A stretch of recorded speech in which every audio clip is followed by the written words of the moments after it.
છે મેં એનું શું કરશું? એનું શાક બના.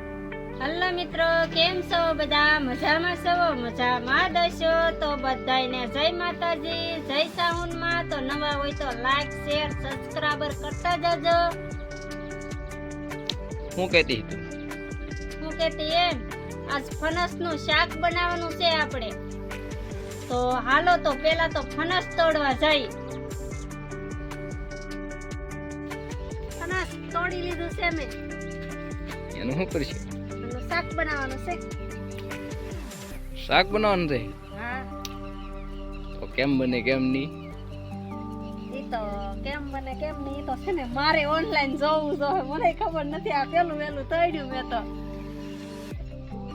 આપણે ફણસ તોડીને વૈયા સહી અને ખાટલા ઉપર બેહીને સુધારવાનું છે, કેમ કે હજી તો આમાં બધું પુરાણ ને એવું થયું છે, એટલે કઈ આમ બરાબર રેણા ખરખું થયું નથી, ધૂળ ન ઉડે એમ. તો આપણે ખાટલે બેસી જાય. તો પહેલા તો જો આપણે ફણસ તોડીને વૈયા છે અને એક વાટકામાં લઈ લીધું છે તેલ. પછી છે ને હવે લગાડવાનું છે હાથે એમ લગાડવાનું છે. આનો થેર નીકળશે કે પછી ઈ થેર પાછો છોટી જાય, ઘડીકમાં જાય નહીં. તો પછી સરી આ રીતે આપણે આ લગાડી દીધું છે તેલ અને હવે કટિંગ કરવાનું છે ચાલુ.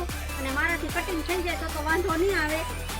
તો જો કટિંગ કરી નાખ્યું છે અને જો આવું નીકળ્યું છે બરાબર. જો થેર કેટલો પડે છે, તો હજી આ થેર પણ પડવાનું શરૂઆત થઈ ગઈ છે. અને તો હવે આને આપણે છે ને તગારામાં પણ તેલ ચોપડી દેવાનું છે, નકર કેમ કે વાસણ આ રીતે પાછું એટલું ચોટી જાય. જો એટલું થેર નીકળે આમાં. તો હાલો આગળ વિડીયોમાં બન્યા રહો. તો આપણે આજે ફણસનું શાક બનાવવાનું છે અને જો તગારાએ ચોપડી દીધું છે તેલ.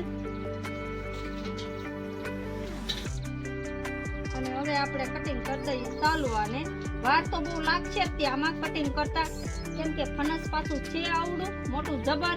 તો હાલો આગળ વિડીયોમાં બન્યા રહો. તો હવે છીરી નાખીએ આને. દૂધ તો પાડવું પડશે ને. તો જો હવે આ થઈ ગયું છે અલગ. ને હવે આને છે ને આનું શાક બનાવવાનું. જો આનું આ કળિયું. હાલો તો હવે આગળ વિડીયોમાં બન્યા રહ્યો. આપણે હવે છે ને આ કળિયું કાઢી નાખીએ. બહુ અઘરું છે આ તો. જો આ તો જો આટલું નીકળ્યું છે અને હજી જો આટલું તો બાકી છે કાપવાનું. ક્યાં ને કાપું છો.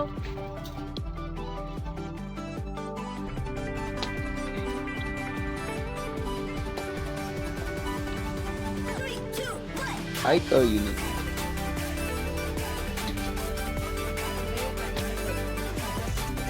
એમ તો પીડી બધું.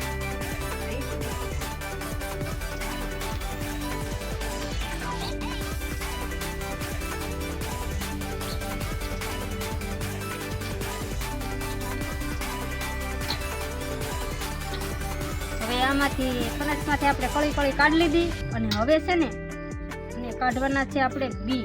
જો આ બી નીકળ્યા છે. બે મોટા મોટા.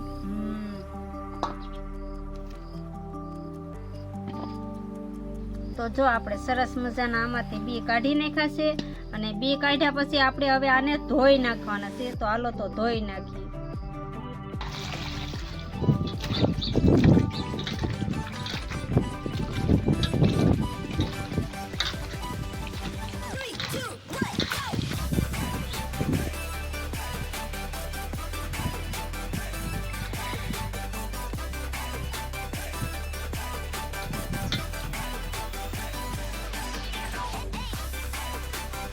તો હવે સરસ મજાના આપણે ધોઈ નાખ્યા છે. હવે આને હવે કુકરમાં નાખીને બાફા મૂકી દઈ ઘડી છે ને ખાલી બાફાની.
મજાનું આ પાકી ગયું છે અને પછી નાખી દેવાનું આપણે આમાં ફનસ.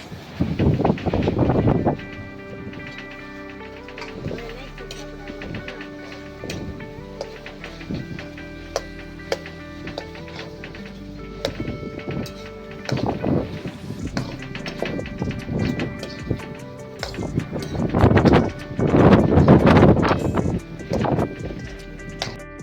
ઘડીક વાર હવે ચડવા દીધું છે અને પછી નામી દઈએ આપણે પાણી થોડુંક જ નામવાનું. હાલો તો હવે આને આપણે ચડવા દઈએ. તો અત્યારે આને ઘડીક ચડવા દઈએ પછી ઘડીક થાય પાકી જાય. તો હવે આપણું સરસ મજાનું ફણસનું શાક પાકી ગયું છે. શાક બની ગયું છે સરસ મજાનું ફણસનું. તો તમને બધાને કેવું લાગ્યું કેવું નહીં કોમેન્ટ કરીને કહેજો. કે બાય આપણે